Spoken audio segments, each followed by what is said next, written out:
Mərhəmətli və rəhimli Allahın adı ilə hər birimizə bəllidir ki, saylarının az olmağına baxmayaraq dünyanı idarə edən məhz Yahudilərdir. Və eləcə də hər birimizə məlumdur ki, saylarının çox olmağına baxmayaraq dünyada hal-hazırda ən geridə qalmış insanlar isə müsəlmanlardır. Yahudilərin insanları idarə etmə haqqında olan kitablarındakı bir bölmə isə kütlə psixologiyasıdır. Mən də burada yazılan ən kiçik bir variantı sınaqdan keçirtdim. Belə ki, bir video paylaşdım. Bir qadın səhralıqda bir yerdə sahibsiz və zəncirlənmiş bir it görür, ona yemək verir. Bunu paylaşan kimi isə dərhal birinci rəyi özüm yazdım. Bu nə yaxşı insandır. Arxasınca gələn 60-70 rəy hamısı isə təxminən belə idi. Demək, dünya hələ də belə insanların xətrinə fırlanır.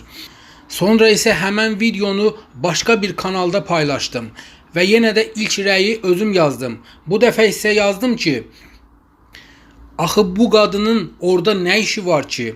Və arxasınca gələn 60-70 rəy isə belə oldu. O qadının 100% psixoloji problemi var və ya o qadın özü mütləq araşdırılmalıdır və s. Bir sözlə kütlədə dürüstlük görmədim. İndi isə gəlin baxaq Peyğəmbərin əshabələrinin həyatına. Onlar da az idilər, lakin 100 nəfər 1000 nəfərə, 200 nəfər 2000 nəfərə qalib gəlirdilər.